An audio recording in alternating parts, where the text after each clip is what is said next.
Welcome in, episode 84 of What's Right with Nick Wright. We are live here on Thursday morning. We appreciate those of you watching us live on YouTube. Today is a special day for a number of reasons. It was just brought to my attention on Twitter. Today is just the 27th ever, what people call sports equinoxes, where the NBA, the NFL, the NHL, and Major League Baseball all are playing games today.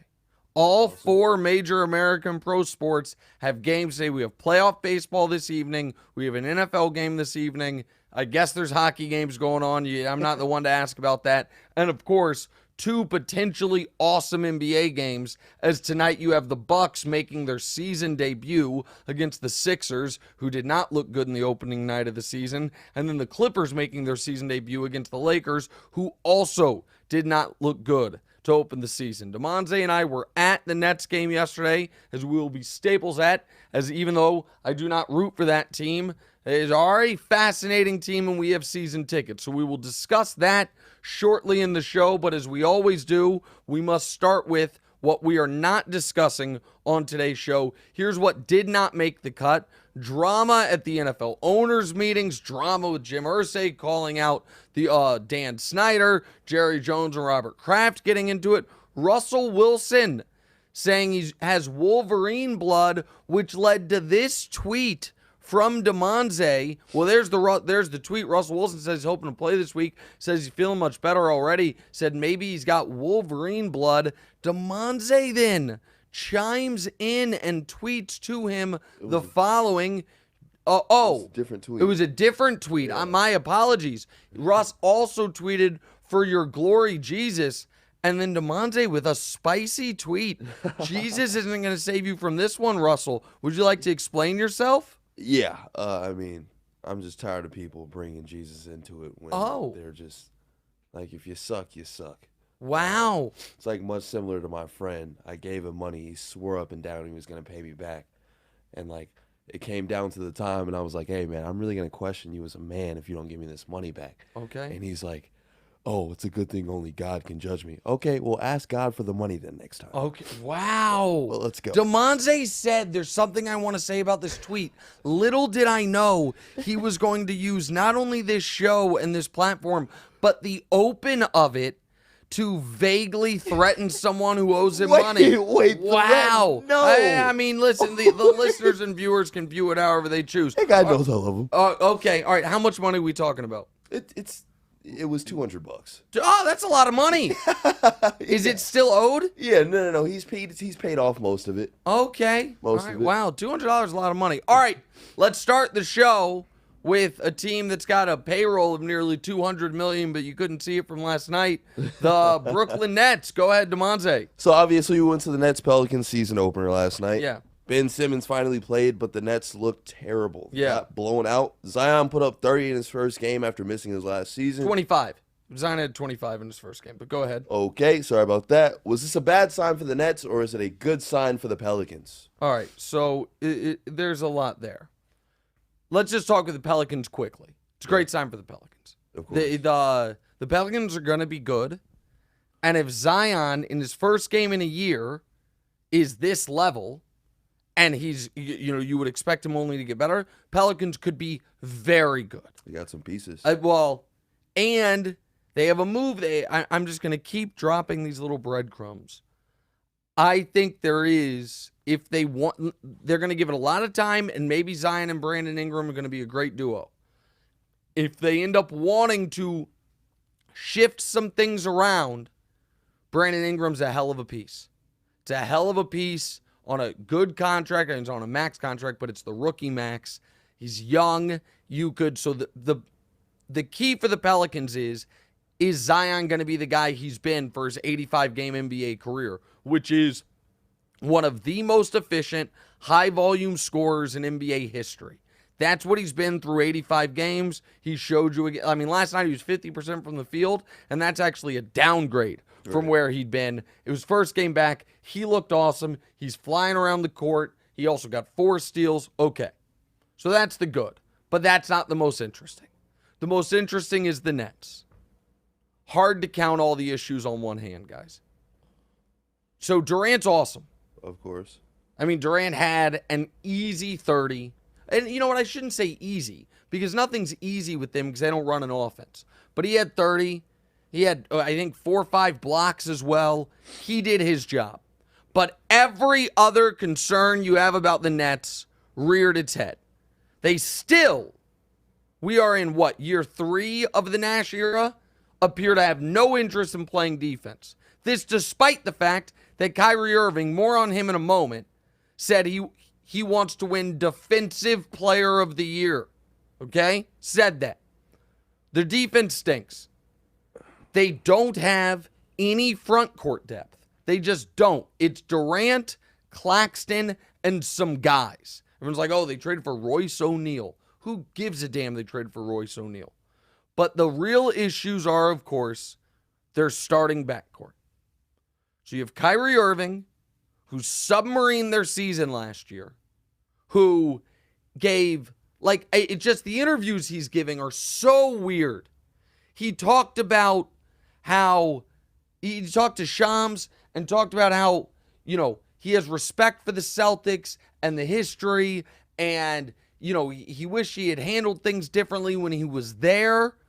The dude gave the double middle fingers in one of the most recent games he played. In the playoff game, Out of the gate with it. Out of the gate. He's so annoying. It was Easter Sunday of this past Easter. They did the double middle fingers. I just remember because we watched that game from my mom's house. Remember, we watched the game-winning layup. Yeah. So I remember exactly when it was. He also, it's just he's such an odd duck. And then there's Ben Simmons. In his first game, 1 for 6 or something like that. He was 2 for 3. 2 for 3. His first game of the year. First game in more than a year. Fouls out. Right. In 23 minutes. Fouls out in 23 minutes. Has no discernible impact on the game. On a max contract with 3 years remaining. He also hasn't played basketball in a very long time. Let's give him a break. I understand that, but he is, folks, my dear friend Stephen A. picked the Nets to at least make the finals, if not win the championship. Broussard picked them to make the finals. A lot of people think they could be great.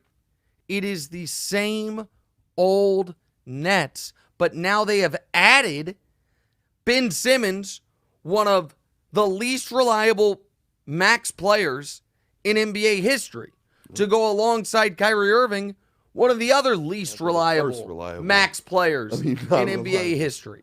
And everybody gives me crap for my Kyrie opinion. They're like, oh, Nick, you wanted him on the Lakers. Of course. We'll talk about the Lakers in a moment. They need shooting, and LeBron has shown you he's the one guy that can keep him in line. Yes. Yeah.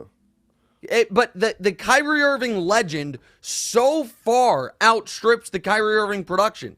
He's Stephon Marbury. Except Marbury, at least, had super affordable shoes and was a hero in China.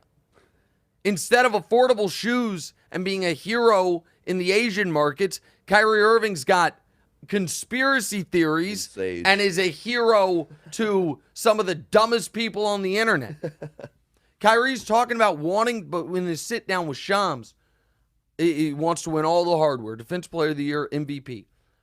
This is where I remind people, Kyrie Irving has been in the NBA for a decade.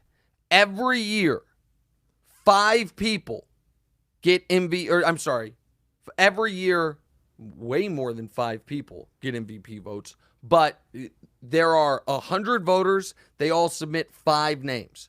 So 10 years times 100 voters, there's 1,000, 5 names. 5,000 names have been submitted, 1 through 5 on MVP ballots during Kyrie Irving's 10-year career. Derrick Rose, when he was on the Knicks, name showed up on a ballot. Little Isaiah Thomas, when he was on the Celtics, his name showed up on a ballot. David Lee, Joakim Noah, Mike Conley, Goran Dragic, all of these guys in Kyrie's career, names have shown up on an MVP ballot. Kyrie Irving's has not. He has never gotten a single solitary 5th place MVP vote. once at the end of the year, once he's been voted a top 10 player in the league. And by that I mean he has been first or second team All-NBA one time. He was second team All-NBA once. Kyrie Irving has not had a single memorable or productive playoff moment outside of the first round since he left LeBron. He is talked about like he is this great player. He is a great talent. He is not a great player. And the Nets last night, you know what they played like? A team that wanted the coach fired. And riddle me that. Their superstar demanded the coach be fired a few months ago. It's intriguing. All right, next. All right, we got the Lakers. They got smoked by Golden State in their first game. They play the Clippers tonight, who they've lost 7 straight against. Yeah. In game 1, LeBron dropped 31, 14, and 8. Oh, quick, by the way, shout out the NBA. Stat adjustment this morning. They gave him an extra rebound. So 31, 15, and 8. Okay. For the third oldest player in the league, a guy in year 20. If LeBron doesn't play another game all year, it's already the best year 20 anyone's ever had. Look it up. Go ahead. All right. AD had 27. AD had 27, and Russ had 19 coming off the bench. Oh, he didn't come off the bench. He came off the bench in the preseason. He started their game. Which is why he had 19. Okay, sure. Go ahead. Well, LeBron's already making excuses, saying it's not like we've got lasers on our team or anything. Are you mentally prepared for LeBron's evolution as the good guy, the guy with good stats on a bad team? Oh, yeah, I'm mentally prepared. And the Lakers stink. And he's right about the shooting. I mean, it's a terribly built roster. It's just idiotic the way they've built it. They have, right now, the worst starting backcourt of any team that's not tanking. A Russ, Patrick Beverly backcourt is just insane, and it's what they're rolling with. By the way, I should have mentioned this. We're live on YouTube, so you can do comments or questions in the chat, and in the C block, we'll get to them. The Russ thing coming off the bench thing, though, is interesting. Because so Russ came off the bench in the final preseason game, DeMonze. Right. And then said he tweaked his hamstring. And then they started him in the first regular season game. And he was asked about the hamstring. And, you know, Russ historically doesn't love the media. Right. And he was asked, like, hey, do you think part of why you hurt your hamstring was, like, your body's not used to, like, coming off the bench, you weren't warm? And Russ's eyes lit up and was like, absolutely, I think that's part of it. I've been doing one thing my whole career, and I didn't know what to do, and this or that. There's odd, call it rumbling speculation, that Russ's hamstring injury was a warning to the Lakers. You asked me to come off the bench. I can't guarantee you, my body can do that. Because, by the way, obviously the best move for the Lakers is to trade Russ. But in the meantime, their next best move is to bring him off the bench for 2 reasons. One is they are eventually going to trade him. So develop your starting lineup and your chemistry within that unit. And while he's there, maybe the best version of him would be running his own unit for 5 minutes, you know what I mean, a half. He'd play more than 5 minutes a half, but running that second unit for 5 minutes a half, all of that makes a lot of sense. And there's also been, and I'm going to talk about the Russ trades in a moment, there's also been an odd kind of backlash to the backlash. And Barkley did a thing. He was like, trade him, this is ridiculous, you've stolen his joy for the game. Okay. Obviously, Russ and the Lakers hasn't worked, and I'm a Russ fan over the totality of his career. But there is some accountability on Russ's behalf, not just in that he hasn't played well, and he hasn't evolved as a player or adjusted his game. He opted into this contract. Yeah, I was going to say, he could have got out of there. Could have left. Right. And gone anywhere he wanted. He chose, which is his right, and the vast majority of people would have done it, the $47 million he's owed under the player option over being in a situation where maybe he's more appreciated, has more freedom, can play his game, whatever. So I'm not going to be, playing any violins for Russ being in a bad situation when he had a player option and opted in because, more power to him, he wanted the $47 million. I don't blame him for that, but that is what happened. Now on the trades. There's a lot of talk right now, and this is the only place I'll defend the Lakers. I won't defend them in their offseason signings. I won't defend them in the lack of shooting. There is, and before I even get to the Russ trades, one other thing about that game. Anthony Davis was unbelievable in the first quarter. Yep. And then the next 3 quarters, he did the same BS he's been doing the last few years and just kept shooting jump shots. Over the last 2 seasons prior to this one, the single worst jump shooter in the NBA, 35% effective field goal percentage on jump shots, Anthony Davis. He either needs to fix his shot or play the position he's meant to play, which is center. Because in the first quarter, he was playing center and against Golden State was dominating their front line. And then he started floating around and doing this nonsense and wasn't that good the rest of the way. Now on the Russ trade. Yes, they could have traded him for Hield and Turner, and you include the picks. Where I will defend the Lakers on not making that move is this. I believe, DeMonze, because of Big Vic, Victor Wembanyama, and Scoot, who's going to be the number 2 pick of the draft, who would be the number 1 pick in almost any other draft. Because of those 2 guys, there is going to be an unprecedented number of teams that quickly this year decide, yeah, we thought we were going to try to get the 8 seed, but we are out of here. We're trying to rip it down. Charlotte's an example there. Portland might end up being an example there. Utah is already there. Because of that, I think there are going to be more players available than in years past. So if the Lakers want to hold their powder to see, okay, we know we could get Turner and Hield. What if we can get a better package from Portland or from Charlotte or a team that decides... As far as like picks is what you're saying? As far as players. Okay. Trade Russ and picks for rotation players this year. I think that's why they haven't made the trade. It's also why discussing the Lakers is kind of crazy right now because this is not the team they're going to have. Yeah. Once they make the Russ trade, we'll see who they're going to be, and then they can be fairly evaluated. Either way, it's going to take a minor miracle for them to be a contender. All right, next. On the TV show or YouTube. Oh, by the way, our poll, I should say, 70% of the audience says LeBron is just good stats, bad team guy. Okay, that's fine. He's also in year 20. 31, 15, and 8 in year 20. Seems good. Go ahead. On the TV show this week, you predicted Dallas beats Philly in the NBA Finals. Yeah. And you say that you're fading the Bucks because they don't have enough depth. Yeah. Meanwhile, the Mavs just have Luka. Mm-hmm.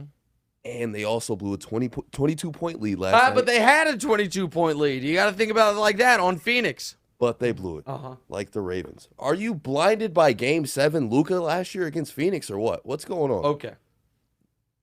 That's wild. What's wild? You're fading the Bucks, but you're going for the Mavs beating Philly in the finals. Well, listen. The Bucks thing's a bit of a zag, I will admit. I've picked the Bucks to win the title each of the last 2 years, and I believe they would have crushed the Warriors if they had been healthy. I think they obviously would have beaten the Celtics if Middleton were healthy. Your Celtics, by the way, looked phenomenal in the first night of the year against Philly. It's going to be a great year. You know, Robert Williams out for like 2 more months, but they don't care. You do care. You love Robert Williams. I would agree. I do think maybe there was a little bit of an overreaction to the Udoka stuff with the Celtics. Just a bit. Like people maybe overreacted in that just ruins the Celtics when maybe they shouldn't have. Philly, I know. So let me just explain myself on the Bucks thing. What the playoffs did show me last year is no matter how brilliant Giannis is, in an East as deep as this one, if the Bucks' entire big three is not there, they can be beaten. Giannis played a triple-plus basketball. Drew Holiday was sensational, and they lost that series. So it is concerning to me, not just because Middleton's not back yet, but even if he's healthy. Drew Holiday is a guy that has dealt with injuries throughout his career, and he's played a lot, long seasons last few years with Milwaukee. Something tells me he's going to get dinged. And because of that, I just can't pick Milwaukee. I know it seems speculative. Giannis is the best player in the league. Something doesn't feel right to me about them this season.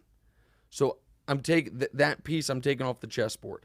The Nets are a joke. I'm taking them off the chessboard. Celtics were very impressive in Game 1. I will admit that. Let's leave them on the chessboard. They beat the people that you said were going to. Well, it's 82-game season. Yeah. Philly, exactly. I believed the Philly pick was threefold. One is Embiid is going to continue to play like a top 4 player in this league. Second was Harden was going to be healthy, which he wasn't last year. He looked in this game. In fact, he looked a little too healthy. He dribbled the ball 550 times. And the third one, a leap from Maxey. And in fact, a fourth one. The same thing I was saying about this unprecedented teams tearing their rosters down and guys becoming available. Philly, because they have a great GM in Darryl and the Tobias Harris contract, plus Tybal, is going to be involved in a trade, I would imagine. I think they're going to add another piece. For all those reasons, I like Philly. Dallas is purely a bet on Luka. I don't know if you remember the series, the 50 greatest players of the last 50 years, but Luka Doncic is already one of the 20 best players of the last 50 years. We talked about that. Oh. I think this is the year Luka runs the table on everybody. I think Dallas also, I love the Christian Wood addition. I know they lost Jalen Brunson, but they get Tim Hardaway Jr. back. They don't have to deal with Chris Stapps, who he and Luka never got along. All of that. I think Dallas is going to have the best offense, not in the NBA, the best offense in NBA history this year. They had almost the best offense in NBA history 2 years ago with a younger Luka. Luka is in shape to start the season, something he's never been. They made the conference finals last year. The Clippers are the smartest bet to come out of the West. But I don't trust Kawhi to play 90 games. I just don't. And without him, they obviously can't do it. So I'm sticking with the Mavs. Go ahead. We're late, but go ahead. Let's do our last one. All right, you said Luka is your pick for MVP. Yeah. So let's take him out for argument's sake and say who else would win. Yeah. Would it be Giannis who gets his third, Jokic with a three-peat, or somebody else altogether? Oh, speaking of Jokic, I'm glad you mentioned him. So all year last year. Nuggets country, that's right. All year. Yeah, there you go. Last year, I heard, no, it's fine that Jokic wins MVP as a 6 seed because he doesn't have his 2 best players. They're a championship contender if they have their 2 best players. Yet, oddly enough, they have their 2nd and 3rd best players back this year. I didn't see many people picking them to win a championship. I didn't see many people picking them to make the finals. I didn't see that many people picking them to make the conference finals. And then yesterday, they play a team that is trying to be terrible. They played the Jazz last night, DeMonte. I know you weren't up for this one. The Jazz kicked their teeth in. The Jazz, who are trying to be the worst team in basketball, beat the Nuggets by 20. Jokic got cooked by Colin Sexton and then did a thing nobody talks about with Jokic. Low-key, dirty player.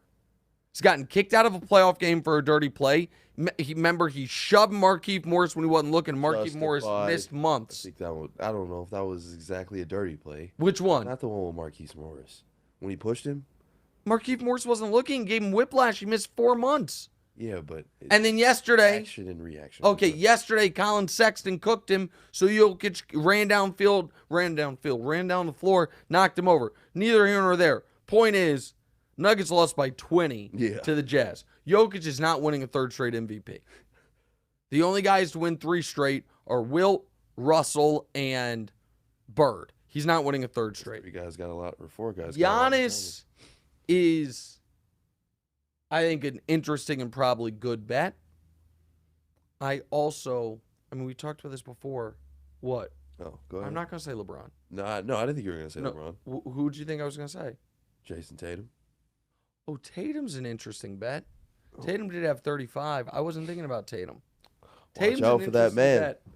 I was going to say, as a long shot, Zion's percolating. Zion's percolating as a long shot. But if you were to tell me I can't bet Luka, I'd probably bet Giannis. Okay. You know what? Because now, especially after seeing one game, I know it's not fair to do it this way, but I'm a little worried about Embiid's numbers not being off the charts, because I do think Harden's going to have the ball a lot more than last year. There's no one else in the East that is. People are like, what about Donovan Mitchell? Donovan Mitchell's not winning league MVP. Yeah, He's just not. Steph. If the Warriors have a monster regular season, pretty good too. And I feel like people will be like, Steph hasn't won one in a while. These are the obvious picks, but Luka's going to win it, so it doesn't matter. All right, keep dropping your questions in the chat. Take a quick 60-second break. Come back, talk a little NFL and some NBA before we get to your questions in the C block. This is What's Right. We appreciate you watching and listening.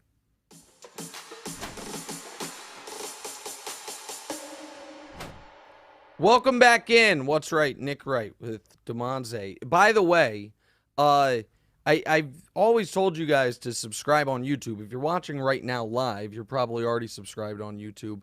But there's one other thing you could do. The whole time I've been doing this, I didn't know what the bell was for. But we now on Mondays and Thursdays you guys are watching us live. If you're watching it Monday or Thursday morning, or depending on where you are, we go live every Monday and Thursday at 10:30.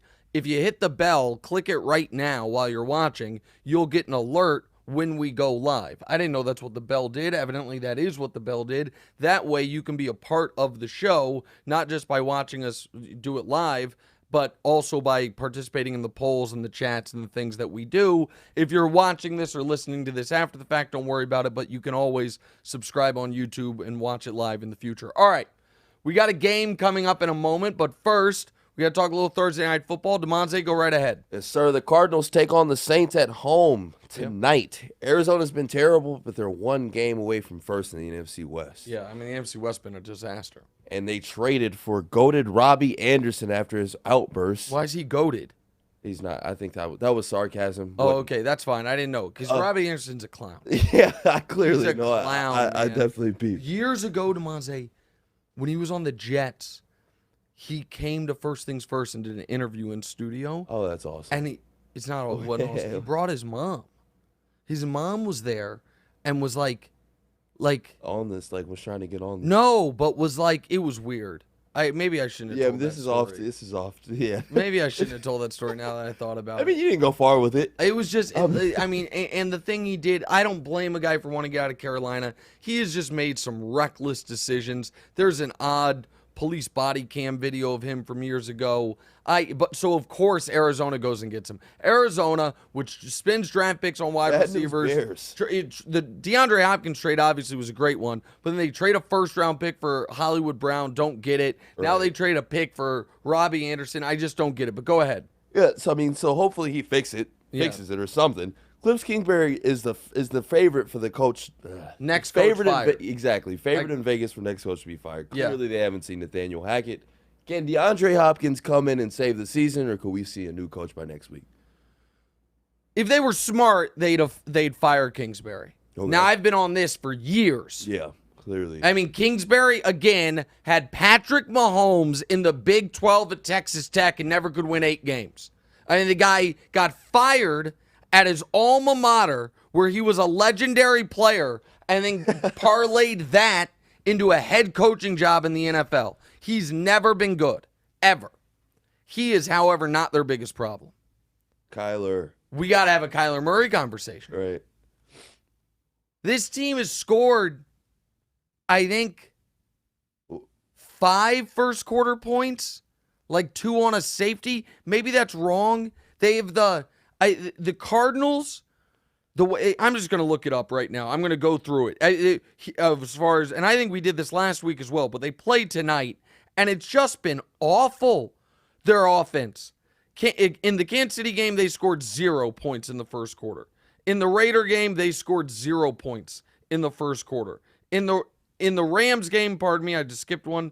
In the Rams game, they scored 0 in the first quarter. In the Carolina game, they scored 0 in the first quarter. So we're at 0. In the Eagles game, they scored 0 in the first quarter. And in the Seattle game, they scored 3. So they've scored 3 first quarter points? Do I have that right? Am I reading that right? It's unbelievable. They have been in games this year at halftime down 23-7, down 20-0 in a game they won. That was the game the Raiders threw up on themselves. Down 13-6. Down 10-3 to Carolina. Down 14-10. That was their best one against Philly. And then against Seattle, down 9-3. And then in the second half, Kyler goes off script and they make a few things happen. Kyler's got to be better. He's got to be better. You cannot be, where are they in this for the season? And so the answer, the short version is no, he can't fix it. One guy's not fixing it. Arizona this year has scored 114 points, okay? That is more than only the following teams. The Broncos. It is, well, the Broncos who are dead last. There we go. Chicago. It's more than Carolina, who had the worst quarterback situation in football. It's more than Washington, who had a terrible quarterback situation. It's more than Green Bay and the Rams. Little sneaky problems for them. Okay. It's more than Dallas, who was playing a backup quarterback all year. It's more than Houston and Pittsburgh, and that's the list. Got Oh, 9 and Indy. teams. 10. They have been, but so many of those points have come in, 15 of them came against the Chiefs when they were getting crushed, like in garbage time. Kyler will help. Hopkins will help. And I'm not betting this game tonight because New Orleans has issues of its own. Arizona has no business being this bad on offense after giving Kyler Murray $200 million. And he's got to take some accountability that I haven't seen him take. All right, next. 2 Wrongs, 1 Right. It's a game we play. Yeah. Yeah. We are playing 2 games. 2 Wrongs, 1 Right. Yep. First one, pick a star quarterback to turn around by the end of the season between Brady, Rodgers, and Stafford. All right, I'm going to surprise people here. I'm going to pick Tom Brady. I don't know if that's, I don't think that's a surprise. I think people expect me to be anti-Brady. Okay. But Stafford's offensive line, they just lost their left tackle. It was already a disaster. I think they are in real trouble. Rodgers doesn't want to take any accountability. Receivers probably hate him. Rodgers? Yeah. I don't think they love him. Because I think the difference between him and Brady, like the way Brady's come at his O-line and the way Rodgers has talked about his teammates, it's like very different. I feel like with Rodgers, Tom Brady, he's more hands-on. I want you to be better. Aaron Rodgers is like, fix it, go take care of something. Passive-aggressive. Right. I also think, here's the thing that I think Brady has in his back pocket. One of the reasons the Bucs offense has not been as good as you would expect is because Brady is not hanging in the pocket and reading the whole field, making throws when he's going to get hit. If he sees a hit coming, he's getting rid of the ball immediately. Which, by the way, he's 45 years old, and they need him healthy all year. It's smart what he's doing. Like, he is preserving, right. And it's one of the ways you can play 20-plus years. This is a LeBron thing as well for years. LeBron obviously, had some natural physical gifts and spent $1 million+ a year on his body to stay healthy. But he also understood how to stay out of situations where guys roll up on your ankles, which is why LeBron was so mad 2 years ago when they were the defending champs and Solomon Hill's clumsy ass somersaults into his ankle when his back's turned and knocks him out for the year and kind of ruins Lakers' chance at a title defense. That's not that. Brady, the one real injury he's ever suffered was when a guy, Bernard Pollard for the Chiefs, week 1 of 2008, was rushing the quarterback and kind of got tripped up and dove, and instead of hitting him here, hit him right on his shin. Yeah, hit him in the shin and blew his ACL. Brady knows how, yes, Brady's pliable and spends all this time and money on his body too, but he also knows how to avoid hits. So why am I bringing that up? I think come the end of the year, particularly come the postseason, Brady's going to stand in the pocket and take those hits and make the throws. So I think there's another level that he has the ability to unlock that he's saving because he doesn't want to be banged up throughout the year. So for that reason, the fact that Rodgers is having the worst year of his career, Stafford's offensive line and weapons are a disaster. And Stafford, it should be noted, last year led the NFL in interceptions. Last year led the NFL in pick sixes.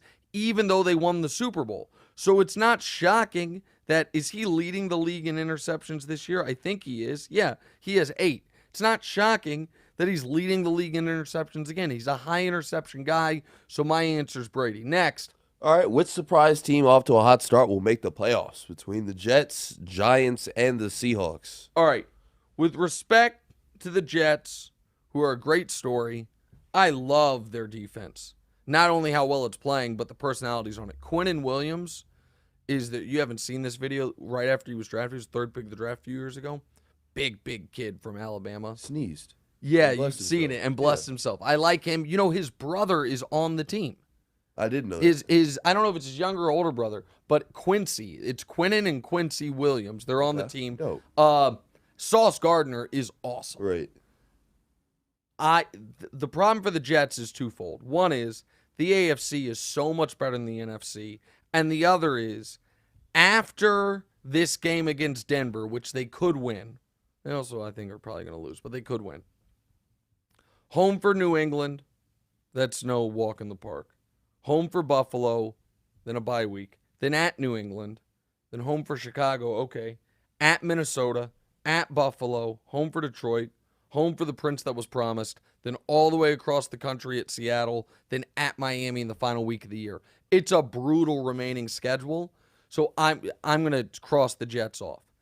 Seattle, I would like to believe in, because I think it is such, I have shorted the Russell Wilson stock, and nothing would be better than them actually, a team that people thought was tanking, making the postseason, them finishing with a better record than Denver. I do think they might finish with a better record than Denver. And they have some winnable games left, and we got to see if the Rams get it together. But they also still have on their schedule, they're at the Chargers this week. They're home for the Giants, who we'll get to.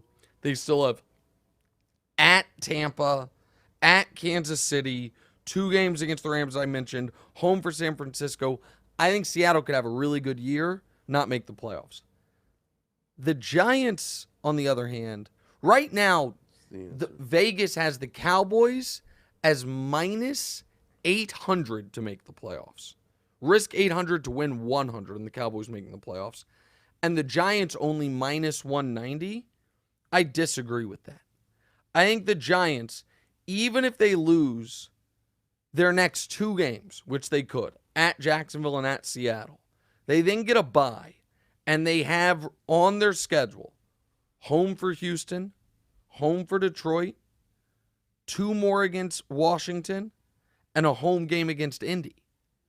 That doesn't even include the game against Dallas, 2 against Philly, and 1 against Minnesota.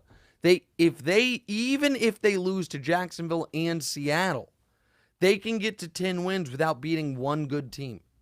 They can get to 10 wins just by beating Houston, Detroit, Washington twice, and Indy. I think the Giants are going to make the playoffs, is the short version of that. All right, next. Definitely the Giants, man.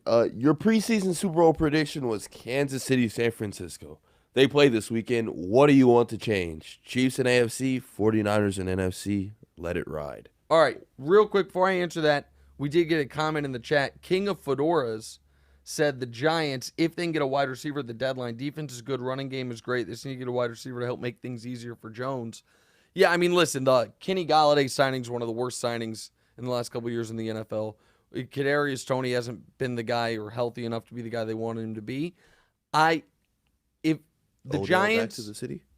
Well, Odell's the one wide receiver that I would encourage the Giants to get because you don't have to trade any draft picks. Right. The Giants, you got to be careful here. This is supposed to be a rebuilding year, and you're trying to bank draft picks for the future. You don't want to start mortgaging that when you're not a Super Bowl team right now anyway. Some people would argue, I wouldn't do it. Some people would argue what the Giants should do is go the other way, trade Saquon. Because he's due a contract at the end of the year. It's at the peak of his value. I wouldn't do that, but I certainly wouldn't be mortgaging future assets to get, because the thing is this, they're going to need all those assets possible because they still need a quarterback. Sorry, Daniel Jones. So I think they can make they make the playoffs without adding a wide receiver. Now, you said my preseason Super Bowl pick. They play this weekend. What do I want to change? I don't want to change anything. I think the Niners are getting healthier. They have the best defense in the NFL when healthy. And while I don't like Jimmy G, no one in the NFC aside from Philly is overwhelming. And I want to see Philly against that Niners defense.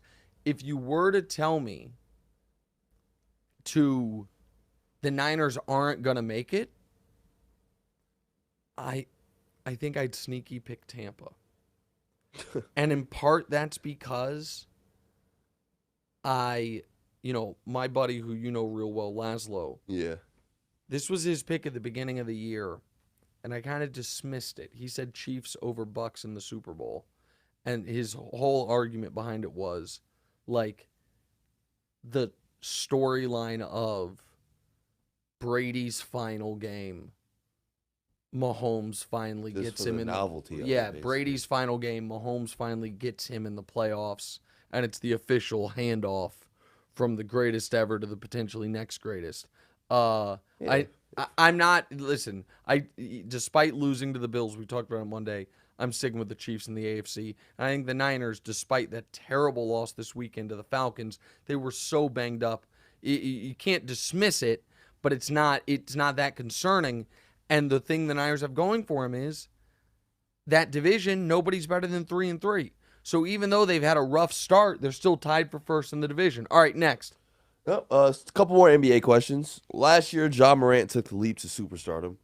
Who will take the biggest jump this year between Anthony Edwards, Paulo Banchero, and Zion Banchero? Sorry, buddy. No, you got it right. Zion Williamson. It's Banchero, right? Banchero, yeah. And Zion. All right. Listen. This is a tough one because I don't think Paolo's going to be a superstar, but he also is a rookie. So, like, what's the leap? I think Zion is already a superstar. I think Zion's already there. I think Zion, and Anthony Edwards, I expect to be really good, but I don't think he's going to be like a massive leap the way Ja went from. Did you see that him and Karl Anthony Towns weigh the same? I think Anthony Edwards might weigh a little bit more than him. I did not see that. That seems impossible. It's insane. Are you sure you're not giving out fake news here? It's either Karl Anthony. It's either Anthony Edwards is like 5 pounds less than him, just the same, or like he's right around there. And the guy Karl Anthony Towns has what, like 5 inches on him? Well, he's got to have more than 6 that. or 7, exactly.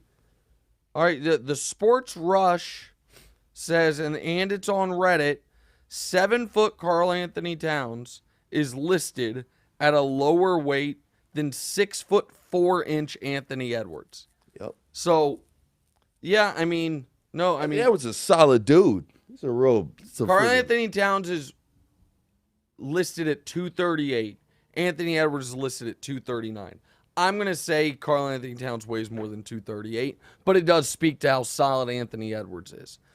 My answer here, I guess, is Zion, even though I think he's already a superstar. Maybe others don't. I think Zion's going to be first or second team All-NBA this year. I think Zion's going to be sensational. I think Anthony Edwards will be really good, and Paolo probably wins Rookie of the Year, but that doesn't make you a superstar. All right, last. Which title contender is most likely to fall apart and become a lottery team between the Celtics, the Sixers, and the Clippers?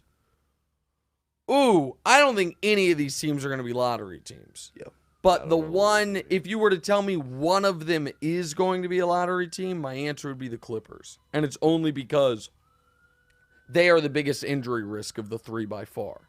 I mean, Kawhi hadn't played in more than a year. Paul George has had a bunch of surgeries. John Wall has barely played over the last 4 years. And so, for all those reasons, my answer would be the Clippers. Sounds like there is mayhem going on outside. I don't know if you guys can hear that or not. Here's what I want to do. Take a very quick break and come back answering your guys' questions, reading your guys' comments live in the chat. We'll do that as we wrap up episode 84 of What's Right with Nick Wright. They're coming for the hot takes. The building's on fire. Oh, well done. All right, welcome back in. What's Right, Nick Wright. Final segment, we're going to answer your guys' questions. I was just showing DeMon's a video from last night of Colin Sexton cooking Nikola Jokic a few times last night, and then Jokic running down the court and just knocking him over. Yep. I mean, Jokic is developing a bad reputation as far as his temper goes. And I know everyone's like, Nick, you're always killing Jokic.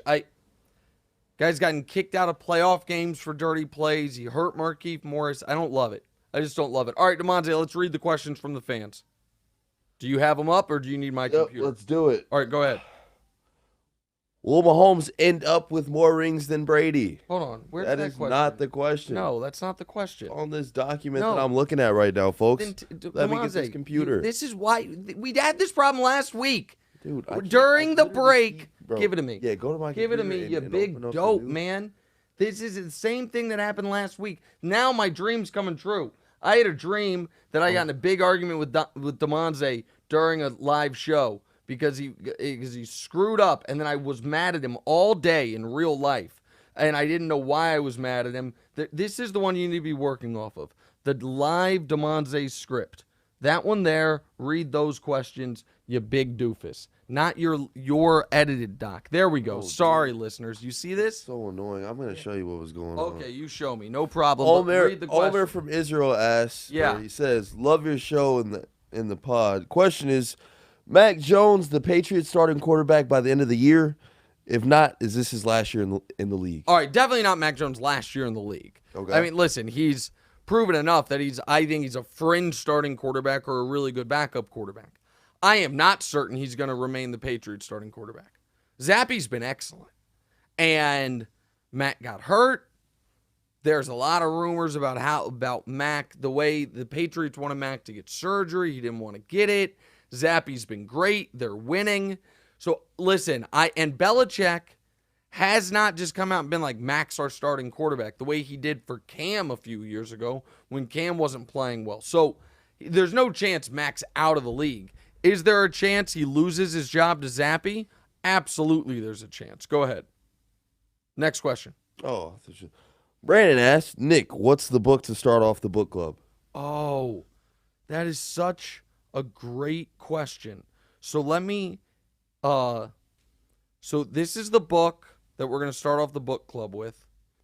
We're going to finish this book by Thanksgiving, and we're going to, at the end of Thursday shows, do a little like recap of where we're at in the book, okay? That's how we're going to do it. A weekly check-in in the book club. By the way, hold on. So the book we're going to read is A Little History of the World. This was written almost 100 years ago, or maybe 60 years ago. And it is, I had never read it. I found it at a bookstore about a month ago and then read about it. Like, what's this book? Because I love history. And it is a true, like, it was written for young people, for kids, to teach them history, and ended up becoming considered one of the most accessible, easy to read, kind of like a Cliff's Notes of the entire history of the world. It starts at the beginning of civilization and takes you up to the early 1900s. I'm only like 40 pages through it, and it's been great so far. So A Little History of the World by E.H. Gombrich is the name, a German fella. But I want to read an email I got. And I hope you're Matt from, I don't know if I don't want to get him in trouble. I don't think I get him in trouble. I got this email on Friday from Matt from Penguin Press. And Matt, sorry I didn't respond. I need to hire an assistant to deal with my emails. I'm terrible at emails. Oh. I hope this is still, I said that to DeMonte because I offered him that job 6 months ago. He did it for one day. I hope this email address for Nick Wright, I hope this is still the email address for Nick Wright and his show, What's Right? I'm the associate publisher at Penguin Press, a division of Penguin Books. Most importantly, I'm a huge fan of Nick's and perhaps the only listener of his that perks up when he mentions tennis and books. I've long been waiting for Nick to write a book. Do I remember correctly when he said he had started one? That is true. I turned the book that I had started into our 50 Greatest Players of the Last 50 Years video series. Right. But now with the advent of the What's Right book club, even if it was a joke, I knew I needed to reach out directly. May I suggest, as one of the first book club picks, my biggest bluff, How I Learned to Pay Attention Master Myself, and Win, by New Yorker writer Maria Konnikova, who decided to learn poker with the help of legend Eric Seidel as a way to understand what poker can teach us about human psychology and vice versa. Went on to become a semi-professional gambler herself. It's the perfect read for thoughtful degenerates, which I can imagine make up the majority of Knicks fans. He's dead on. Please pass along my thanks, Nick, for consistently putting out the most interesting sports content, not being afraid to reach third-rail issues like politics and race. If he ever has interest in exploring a book, I'm all ears. My group publishes a wide range of genres, from politics to history to science fiction to sports. Matt from Penguin Press. First of all, Matt, shout out to you, buddy. Second of all, that will be our second book in the book club, My Biggest Bluff. But first, we must all, and by the way, Demonze, this includes you, we must all read A Little History of the World by E.H. Gombrich. Are you going to read it? I'll probably download it on What? What does that mean? One of Lean those into the mic so people can hear one it. of those things. A Kindle? Yeah, exactly. I'll just buy, you know what? Let me just go ahead. Read it to Let me me. just go ahead and hop on Amazon right now. And I'm going to buy one copy of A Little History of the World, because I already have one. And I'm going to buy Thank you for scaring away all our viewers with all this. But People like to learn, buddy. I'm going to buy that. In fact, I'm going to get the hardcover for me and the softcover for you. I like a good hardcover book. Like, I'm not, paperback's cheaper, but I like a good hardcover book. Yeah, It looks no, better they on the feel shelf. And then what book did Gabe The Goodwin Biggest says, Bluff? Gabe Goodwin says, Nick, please check your LinkedIn notifications on your own time. We're making a sports show there. We're making a sports show here. Okay. I'm glad, first of all, I'm glad Gabe decided to come into work today. That's nice. Second of all, hey, Gabe, I'm just curious, what part of working on this show what part of your job is you tweeting during the show about someone else's podcast? I'm just curious, because Gabe Goodwin at 10:20 a.m. Gabe Goodwin at 10:20 a.m. tweeted to Jeff Schwartz about the podcast that the Kelsey brothers do, just so he could get some anti-Brady propaganda in there. So, Gabe, well, I appreciate you checking in today.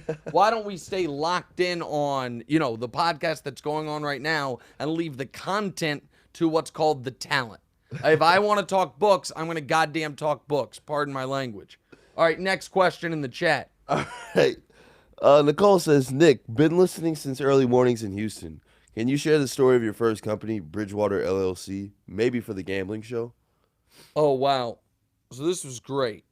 So me and Sean Pendergast and Ted Johnson, we found Teddy Bridgewater to be a first-round pick was even money on these offshore betting sites.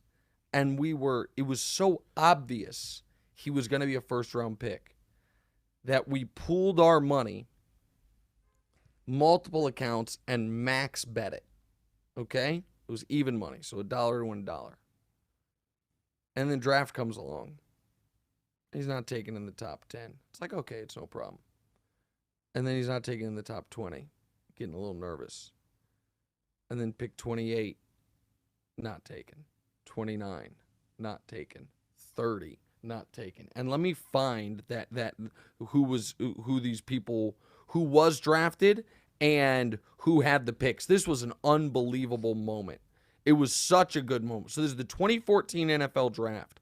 So there were not a lot of no doubt quarterbacks. And in fact, Blake Bortles went number 3. And then there were no quarterbacks taken for the rest of the first round until we get to number 30. San Francisco is the 30th pick. They have Cap. They're not taking him. Denver is the 31st pick. They have Peyton Manning at the time. They're not taking him. Seattle has the 32nd pick. Last pick of the first round. They have Russell Wilson. They're not taking him. And we're like, oh my God.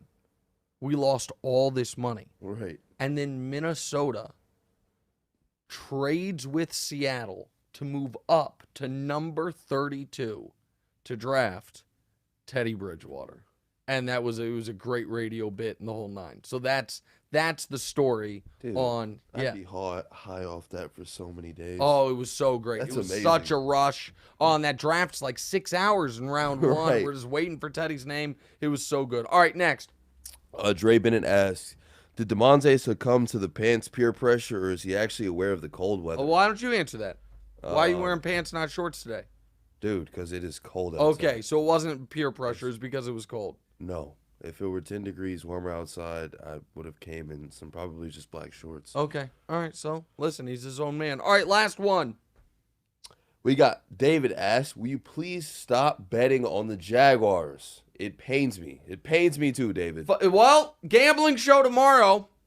Jags laying 3 points, 3-point favorites against the Giants. Giants are 5-1. Jags are 2-4. The whole world's going to be on the Giants. Oh, that does feel like an opportunity. Tune into the gambling show to find out if I get off that Jags narcotic or if I run it back one more week. Today was a great show. Great job, young man. This is exactly 1 hour. Well done by all the producers that produced this show. Kind of a crappy job by Gabe Goodwin, who was producing other shows and then talking trash about this show. And Victor, better. And by the way, also America, tomorrow's gambling show, we have the only audio engineer in the country to be a documented 0-5 against the spread last week. So we'll find out Victor's picks on the gambling show tomorrow. Thanks so much for listening and watching, guys. What's right? Hey, it's Nick Wright. Thank you so much for watching. Please do us a favor. Click subscribe. It helps my ego. And DeMonte's got a financial bonus writing on a number of YouTube subscribers, so help him out. And also, click the bell. I don't know what the bell does, but they tell me to tell you to click the bell. And your audio listeners, people that have commutes, drives, whatever it is, subscribe to the podcast as well, wherever you get the podcast. Same show, just in your ears instead of through your eyes. All that. Check it out. Appreciate y'all.